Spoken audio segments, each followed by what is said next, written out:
Lorsque débute l'activité d'Auschwitz, le camp ne ressemble pas encore à celui qu'il a été au moment de sa libération, en janvier 1945. À l'origine, il devait être un camp de transit, un camp dans lequel les prisonniers restent enfermés quelques semaines avant d'en rejoindre un autre. Mais l'idée du camp de transit a finalement été délaissée pour celle de l'établissement d'un véritable camp de concentration. Dès lors, les premiers détenus d'Auschwitz sont assignés à son installation et à son agrandissement. Quand les Allemands entrent dans cette caserne polonaise, celle-ci n'est constituée que d'une vingtaine de bâtiments disposés de part et d'autre d'une grande place, la place d'Appel. Durant les premiers mois, Auschwitz devient alors un gigantesque chantier dont les travaux n'ont que pour seuls objectifs d'adapter les lieux à l'activité concentrationnaire tout en permettant la détention d'un très grand nombre de prisonniers. Parmi ces nombreux travaux effectués, 9 bâtiments supplémentaires sont construits au sein même du camp et 14 autres, déjà existants, sont aménagés d'un étage. L'ensemble du complexe est entièrement fermé d'une double clôture de barbelés électrifiés, d'un mur, de miradors et d'un portail devenu le symbole du malheur et de la souffrance des déportés. Près de ce portail, un grand bâtiment de formes diverses. C'est par celui-ci qu'aujourd'hui, les visiteurs pénètrent dans le camp. À l'époque, c'était aussi par ce même bâtiment que les nouveaux détenus entraient pour la première fois dans l'enceinte concentrationnelle. À l'intérieur, il était équipé de plusieurs salles dans lesquelles les déportés étaient douchés, intégralement tondus, tatoués et habillés de l'uniforme de prisonnier. L'uniforme rayé. Pour les déportés, cette procédure d'entrée au camp est évidemment sidérante, elle est aussi humiliante et terrifiante. En réalité, elle est dans la continuité de ce qu'ils vivent depuis leur descente du train, et c'est ce qu'ils vivront tout au long de leur présence à Auschwitz, qui est un lieu où règne continuellement la violence, le sadisme, la cruauté et la terreur. Witold Pilecki est un officier de l'armée polonaise qui, après la défaite de son pays contre l'Allemagne nazie, décide d'entrer en résistance. Dans le cadre de sa mission, il se fait volontairement interner à Auschwitz afin de faire parvenir des renseignements aux Alliés et de les informer sur ce qu'il s'y passe à l'intérieur. Sa descente du train, il la raconte dans l'un de ses nombreux rapports. La voici retranscrite par Jacques Fairweather dans son livre « Prisonniers volontaires ». Armés de matraques, des hommes s'acharnaient sur les malheureux qui tombaient ou s'attardaient à évacuer le train. Witold sentit des mains le saisir. Il se dégagea et rejoignit ses compagnons au pas de course, en traversant tant bien que mal un champ de boue. De part et d'autre de leur colonne brouillonne, des SS fumaient et plaisantaient bruyamment. Ils ordonnèrent à un prisonnier de quitter le sentier et de courir jusqu'à une clôture. Abasourdi, l'homme s'exécuta, en titubant. Il fut immédiatement abattu. La colonne s'arrêta. Les gardes firent sortir du rang 10 autres personnes qu'ils fusillèrent elles aussi, pour complicité dans la tentative d'évasion de leurs camarades. On se remit en marche, les cadavres furent traînés par les détenus qui fermaient le rang, des molosses enragés à leurs trousses.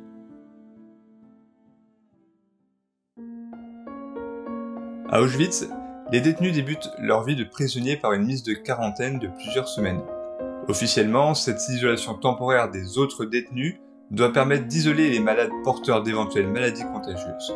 Mais dans la réalité des faits, la quarantaine est avant tout un moyen d'enseigner et d'imposer aux nouveaux arrivants la discipline et les très nombreuses règles du camp. Elle se transmet sous la violence des capots et des SS, et les détenus apprennent, entre autres, à former les rangs pour les différents appels, à marcher au pas, à saluer les supérieurs, ou encore à chanter différents chants allemands. Ceux qui survivent à cette première et rude épreuve, car il n'est pas rare d'en mourir sous les coups, peuvent ainsi intégrer un bloc du camp et un commando, c'est-à-dire un groupe dans lequel ils travailleront durement. À Auschwitz, les conditions et le rythme imposé aux détenus font finalement du travail un moyen d'anéantissement. En d'autres termes, les déportés doivent travailler jusqu'à en mourir. De fait, la survie est donc une question quotidienne. Si les prisonniers meurent du travail, c'est aussi, et en partie, parce qu'ils sont affamés. Chaque jour, 3 rations leur sont distribuées. Le matin, ils reçoivent un demi-litre d'eau teintée appelée thé ou café. Le midi, 1 litre de soupe, souvent infecte car la plupart du temps faite avec des choux et des pommes de terre périmées. Le soir, un breuvage sensiblement similaire à celui du matin, mais qui est accompagné d'un morceau de pain noir de 200 à 300 grammes, parfois d'une tranche de saucisson ou d'une petite cuillère de margarine. ce qui représente finalement la seule nourriture consistante de la journée. La ration quotidienne d'un déporté est d'environ 1800 calories, soit à peine les 2/3 de ce qu'ils auraient besoin pour supporter les conditions et le rythme des journées. Matin et soir, avant et après le travail, et sous l'œil des gradés SS, les détenus doivent passer en rang et au rythme imposé par l'orchestre du camp, sous le portail au-dessus duquel il est inscrit « Le travail rend libre ». Matin et soir également, les prisonniers doivent supporter l'interminable supplice de l'appel. L'appel, qui a pour principal objectif de compter les détenus, est obligatoire pour tous les captifs, même les morts. Ici, sur cette place d'appel et qu'importe les conditions climatiques, sous la pluie, par moins 25 degrés ou sous un soleil de plomb, les détenus ont obligation de rester au garde à vous, souvent de longues heures, avec interdiction formelle de quitter les rangs. Lorsqu'un individu, à bout de force, a le malheur de s'écrouler, celui-ci est battu par les détenus d'encadrement jusqu'à ce qu'il se relève. Certains ne se relèvent pas. De fait, les appels font beaucoup de morts. À Auschwitz, le plus long a duré 19 heures. Ces appels, pendant lesquels les morts de la journée ou de la nuit sont allongés dans les rangs parmi les autres détenus, donnent régulièrement lieu à des scènes totalement sidérantes, glaçantes. Adélaïde Oval est une psychiatre française qui a été déportée à Auschwitz. Dans son livre intitulé Médecine et crimes contre l'humanité, elle raconte l'un d'eux. L'appel du soir est terminé. Pour une raison quelconque, un bloc entier est puni. Il lui faudra rester debout près du fil de fer barbelé presque toute la nuit. Un SS dit à l'une des détenues « Cours !» et il l'abat d'une balle. Un autre bloc est à genoux pour un temps indéterminé. Un jeune SS, couteau à la main, fait aligner un commando de détenus contre le mur. Il utilise cette cible vivante. Le couteau doit pénétrer dans le mur entre deux têtes. Nous y revenons donc. La terreur, le crime, la cruauté. À Auschwitz, ces termes sont malheureusement intimement liés entre eux, et le sous-sol du bloc 11, la prison du camp, en est le triste exemple. À l'intérieur, les SS y enferment des hommes ou des femmes suspectés d'appartenir à la résistance du camp. Mais ils peuvent aussi y être enfermés pour avoir simplement été complices d'une évasion, pour l'avoir juste envisagée, ou bien même pour ne pas avoir dénoncé un autre détenu qui a enfreint le règlement du camp.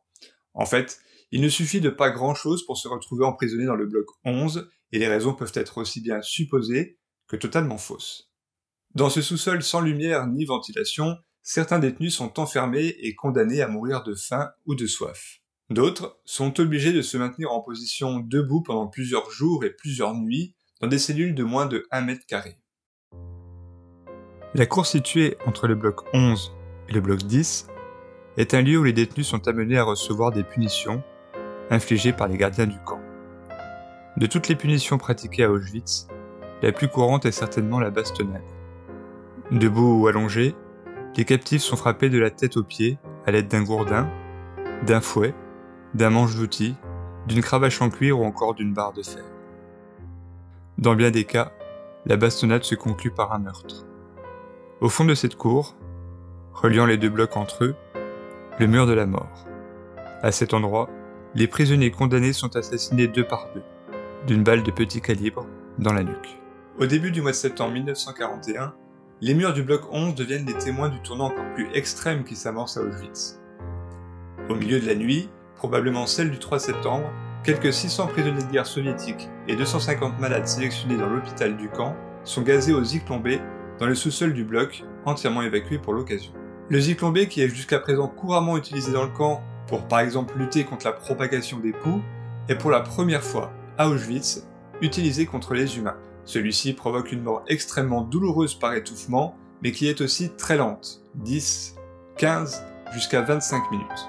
Atteignant un degré d'horreur encore jamais vu, les SS viennent de réaliser une première expérience de meurtre massif au gaz. Expérience qui sera renouvelée une seconde fois, 3 jours plus tard, au même endroit. Ces opérations de gazage se poursuivent inlassablement, mais désormais, elles ont lieu dans la morgue du camp. Plus facile à ventiler pour évacuer les résidus de Zyklon B, elle permet également d'accélérer le processus d'élimination, car plus proche des fours crématoires. Située à l'extérieur des barbelés, la morgue était à l'origine un entrepôt de l'armée polonaise, avant qu'il ne soit transformé une première fois, puis une seconde fois en chambre à gaz. Au début du mois de mai 1942, après l'élaboration de la solution finale, un convoi de 600 juifs passe le portail. Dans le camp, un couvre-feu exceptionnel est imposé aux détenus qui doivent demeurer allongés au sein de leur bloc, de sorte à ce qu'ils ne puissent voir ce qu'il se passe à l'extérieur. Ce convoi est composé d'hommes, de femmes et pour la première fois d'enfants. Par familles entières, toutes ces personnes sont emmenées devant la chambre à gaz. Dressé sur le toit, le SS Maximilian Grabner, chef de la Gestapo du camp, informe le groupe en contrebas que celui-ci va être désinfecté. Nous ne voulons pas d'épidémie dans le camp. Vous serez ensuite conduits à vos baraquements et on vous donnera de la soupe chaude. Puis on vous fera travailler en fonction de vos compétences professionnelles. Quel est ton métier ? demande-t-il à un homme. Cordonnier, nous avons besoin de gens comme toi. Reviens me voir juste après. Les premières familles pénètrent dans cette salle. Elles sont accompagnées de SS qui osent la plaisanterie, faisant mine de rassurer ces pauvres familles exténuées du voyage et terrifiées. Et puis soudainement la porte se referme, verrouillée de l'extérieur. Les SS ont disparu. À travers la porte, Grabner croit bon d'ajouter « Attention de ne pas vous brûler en prenant vos douches !» Ainsi débute à Auschwitz l'extermination massive et systématique des Juifs d'Europe. Elle se poursuit sans cesse, s'organise de manière plus terrifiante encore, se tournant vers une véritable industrialisation du crime. Cette industrialisation, elle se traduit par la création d'un second camp, bien plus vaste encore, construit à quelques kilomètres.